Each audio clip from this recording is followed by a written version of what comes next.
গাড়ির মালিক দিকো তারা কো সব হসপিটাল সব রেফার করছে বেশি সিরিয়াস পা ভেঙে গেছে বেড়াতে সিরিয়াস সিরিয়াস সব বাসের ড্রাইভারের কি হইছে না আমি সেই একটা বড়া বাচ্চা আছে একটা আছে বাচ্চা একটা আছে আমরা আইতাম লিখি না রে দেখতে এবার ধরে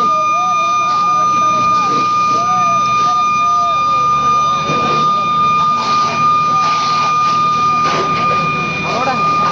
কথাই না কথাই না মই দিয়াছ না এরকম অবস্থা বাড়ি চলাই না খাবে তোমার দৌড়াতে দৌড়াতে এত স্পিডে যেমন হচ্ছে করে গাড়িটা আরে এটার তো বাসের কোনো দোষ নাই বাসের কোনো দোষ নাই বাসের কোনো দোষ নাই